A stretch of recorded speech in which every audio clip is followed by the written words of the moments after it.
Hello, my name is Greg Dewey. I'm the president of Albany College of Pharmacy and Health Sciences, and I welcome you to Dialogues with Dewey. In this segment, we're going to be talking about innovative classrooms. The Albany College of Pharmacy and Health Sciences has an initiative called the Beyond Practice Ready initiative that we're using to enhance the student experience. Part of that initiative is the construction of 3 new classrooms that will enable active learning. With me today, I have Jennifer McVay-Dyche, who's the Executive Director of Innovative Learning, and I have Gina Garrison, who is the Associate Professor of Pharmacy Practice. So let me ask you, Jennifer, how has education changed, and why do we actually need to have a new type of classroom? Sure. So education has changed for a number of reasons, but what's really influencing that right now is rapid changes in technology, and our learners are bringing those technologies into the classroom, and they're expecting that they're going to be using those. But we've also got employers who are telling us that they need their students able to really work in collaborative environments, to use lifelong learning skills, to constantly renew their abilities within the workplace. And so that really sets the stage for a different type of classroom. And I think that's where those innovative classrooms come into play. So it's almost as much about expectation as about pedagogy. Absolutely. It's a mix of both. We've got learners who really want to use those tools and they really want to be engaged with the content, but we also have technology that really influences the way that we as instructors and even the students can interact with one another as well. So Gina, you're in the classroom. This generation of students, do they learn in a different way? How do they compare with past generations? I think I've definitely seen an evolution of how students approach learning, and there's some historical ways that they're the same. They still need a lot of memorization, for example, in the health sciences. But I think what's changed a lot is that the millennial generation, if you will, really prefers multimodal approaches to teaching and learning. Processes where they can mix it up every once in a while. Every 15 minutes, let's say, doing something more interactive, using the actual technologies that they have in front of them, doing group work.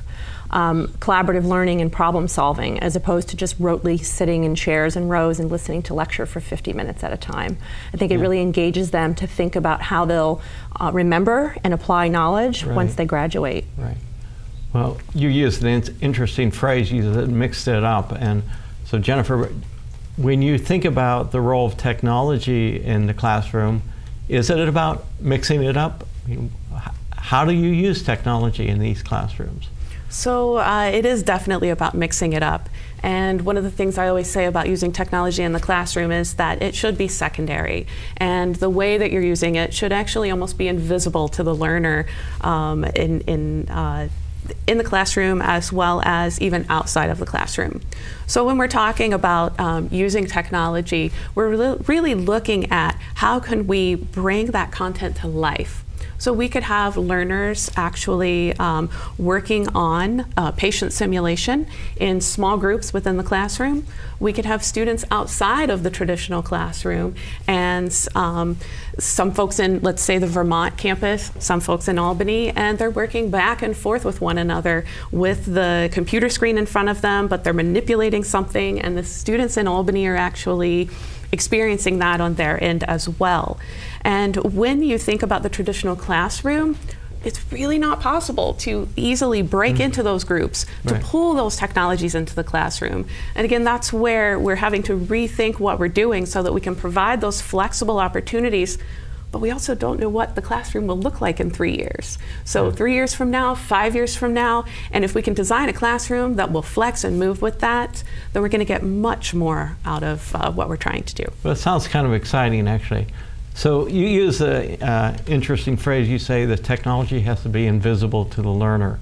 That puts the burden back on the faculty, right? The faculty has to be the one that make it invisible to the learner. So Gina, I've been in the faculty for years. I've been using my same notes. I've been lecturing. What's the incentive to change? Well, I think a lot of times faculty will think about the end in mind.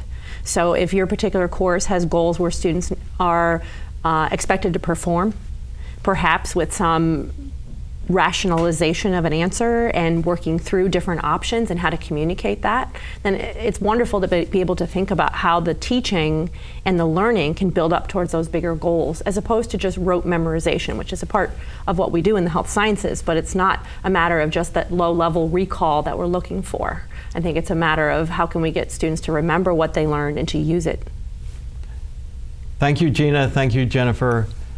We've been talking here on Dialogues with Dewey about innovative classrooms with Jennifer McVay-Dyche, who's the Executive Director of Innovative Learning, and Gina Garrison, Associate Professor of Pharmacy Practice.